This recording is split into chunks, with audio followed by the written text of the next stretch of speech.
சபரிமலை ஐயப்பனுக்கு மண்டல பூஜை அன்று அணிவிக்கப்படும் தங்க அங்கி திருவிதாங்கூர் அரச குடும்பத்தால் கடந்த 1973 470 முதல் 453 பவுண்ட் எடையில் காணிக்கையாக வழங்கப்பட்டது.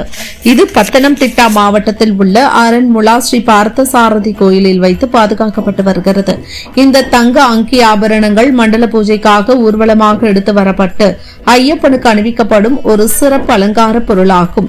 சபரிமலை ஐயப்பன் சிலையின் மீது அணியப்படும் தங்க அங்கி ரத ஊர்வலம் வரும் 23ஆம் தேதி காலை அரண்முளா ஸ்ரீ பார்த்தசாரதி கோயிலில் இருந்து புறப்பட்டு 26ஆம் தேதி நண்பகல் பம்பையை அடையும். பம்பா கணபதி கோயிலில் இருந்து சபரிமலைக்கு கொண்டு வரப்பட்ட தங்க அங்கியை சரம்குத்தியில் திருவிதாங்கூர் தேவஸ்வம் போர்டு சம்பிரதாய பூர்வமாக வரவேற்கும். பின்னர் தங்க அங்கி ஊர்வலம் சன்னிதானத்திற்கு எடுத்து செல்லப்படும். கொடிக்கம்பத்தின் முன் 18வது படியின் உச்சியில் அதிகாரப்பூர்வமாக வரவேற்கப்பட்டு சன்னதியில் ஒப்படைக்கப்படும். அதன் பிறகு தங்க அங்கியுடன் கூடிய தீபாராதனை நடைபெறும். தங்க அங்கி அணிந்த ஐயப்பனை தரிசனம் செய்வது மிகவும் புண்ணியமாக கருதப்படுகிறது.